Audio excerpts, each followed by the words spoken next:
you know you're giving the speech today in class, keep your abs relaxed.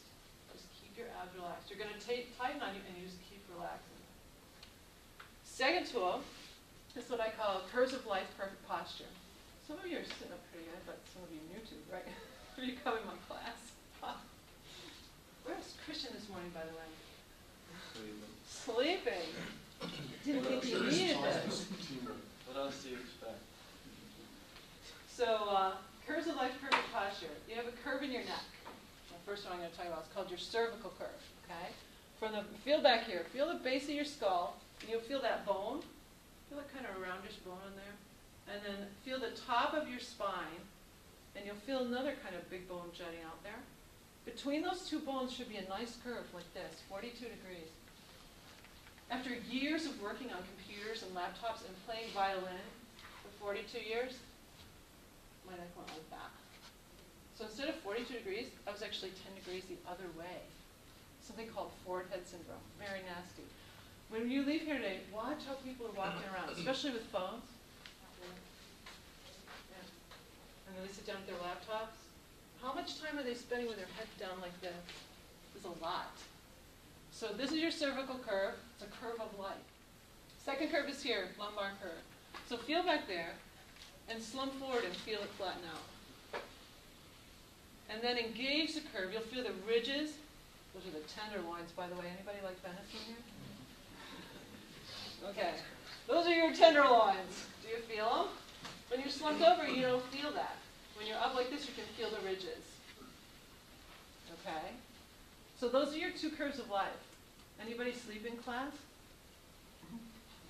It's hard sometimes, you know. I've been watching y'all, watching his eyes start to droop.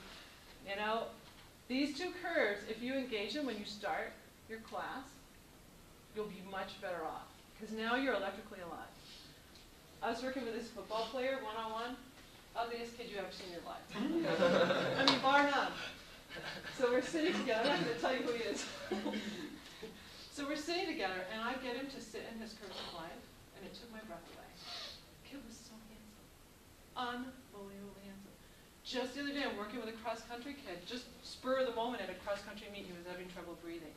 And I got him to come up like this. I swear to God, I'd never seen his real face. I'm like, wow, you're seriously handsome. You know, where did that come from? When we're down in this other position, our faces are pale, we're not activated, we're not alive. When you're up like this, you're totally alive, and I'm going to hire you at your height. But I'm not going to hire somebody who's all slumped over like this. How do you guys drive? You're so cool, right? This is not cool.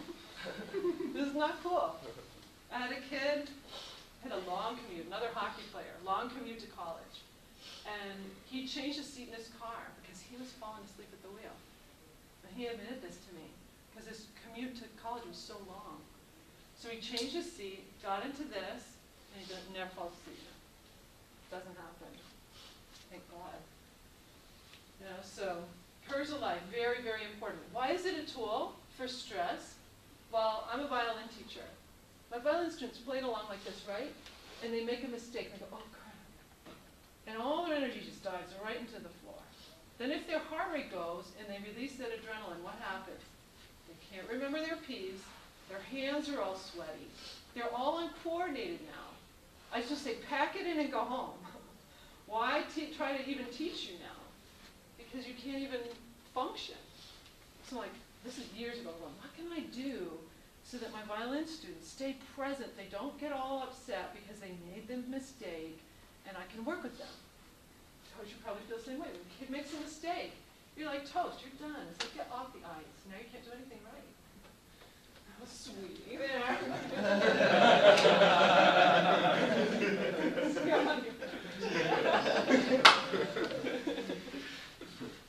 So if you don't release those stress hormones, it's not going to happen. So posture is key.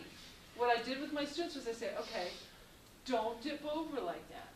Stay up and smile. Okay? Because if you stay here, I can work with you. We can fix the mistake. But if you go under the line on me, we're done. So stay above the line. Line comes out from here. Stay above the line.